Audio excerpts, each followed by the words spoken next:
Kung may pagkain dyan, pag bumaba sila, kakain din sila. Kaya hindi natin inaalisan ng pagkain. O, diba? Sino nagsasabi na kawawa yung inahin? Kawawa yan pag hindi mo pinapakain at pinapabayaan. Kung may paborito kang alaga. Kaya dapat wala tayong favoritism. Wala tayong paboritong alaga. Ano? Pantay-pantay kung nagbibigay ka ng pagkain. Bigyan mo rin yung limlim.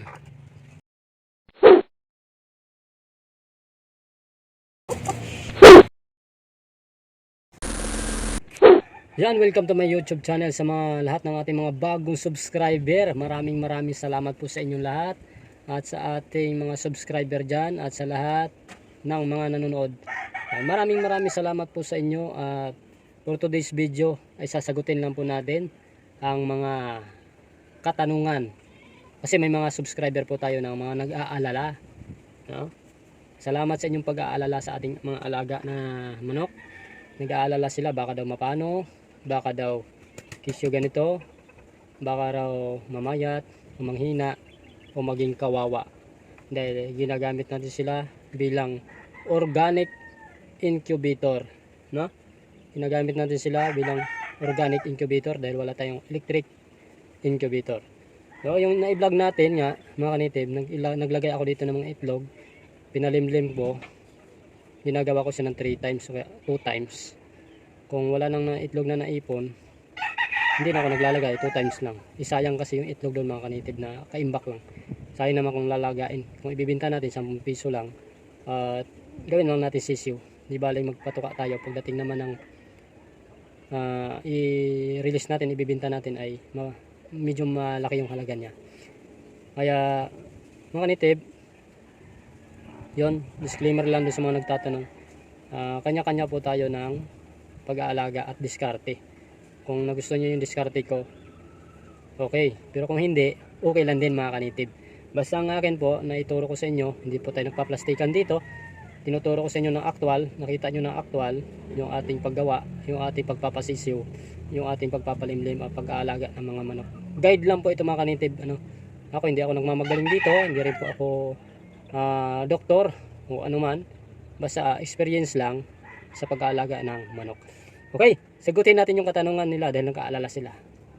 Ito naman kanitib, pag ako nagpapakain ako umaga, nagpapakain ako ng sisiw, nagpapakain ako ng manok umaga at hapon mga kanitib, hindi po natin pinapalagpas ito. Limlim, ating limlim. Yan. Pag nagpapakain ako ng mga manok mga kanitib at nagpapamerienda sa tanghali, nagpapakain ako ng umaga at sa hapon, hindi ho natin kinakalimutan yung limlim, no? Kasi yung limlim ay madalang bumaba. Kaya ang ginagawa ko, yan o mga kanitib, oh, may pagkain dyan at saka may vitamins. Kasi pag ako mga kanitib, nagpapakain ako sa hapon, either umaga, ay dito nilalagay ko yan dito mga kanitib. Kung hindi man sila bababa, at least nakakain sila.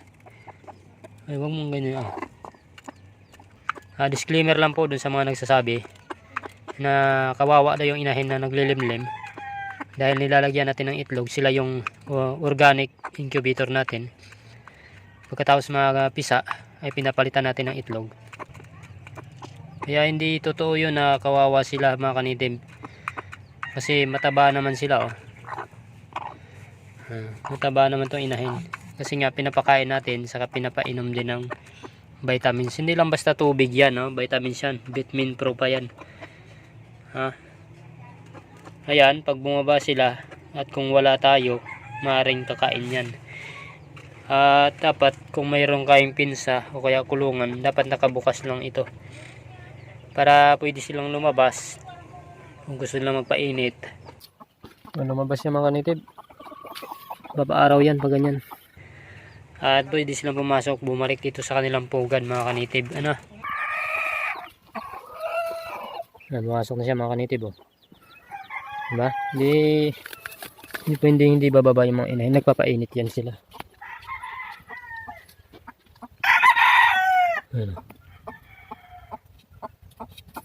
Oh. Minsan pag ganyan mga kanitib, ayaw na nila, busog na sila. Hindi, ang gagawin ko, yan mga kanitib, oh. Kaya may tubig dyan, pwede mo silang ibaba saglit. Mga kanitib, oh, yun, oh.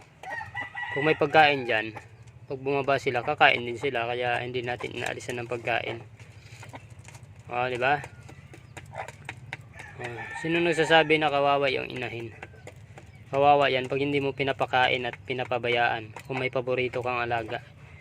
Dapat wala tayong favoritism, wala tayong paboritong alaga.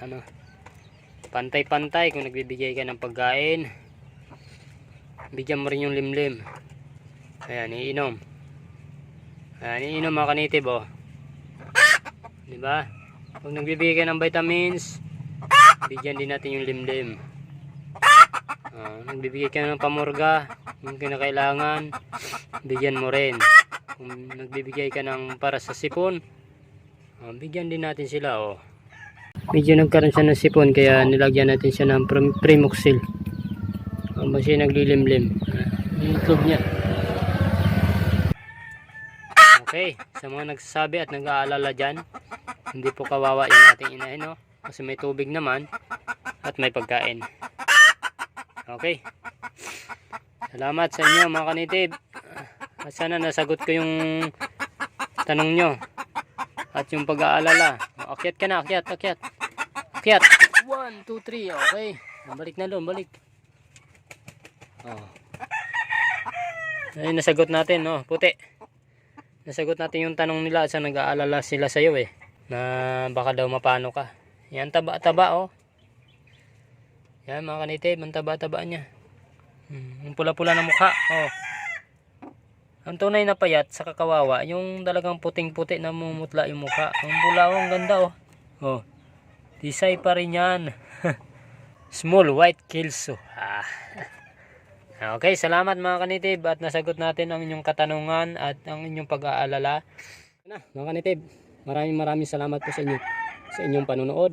At kung nagustuhan mo ang ating content today, ay huwag mong kalimutang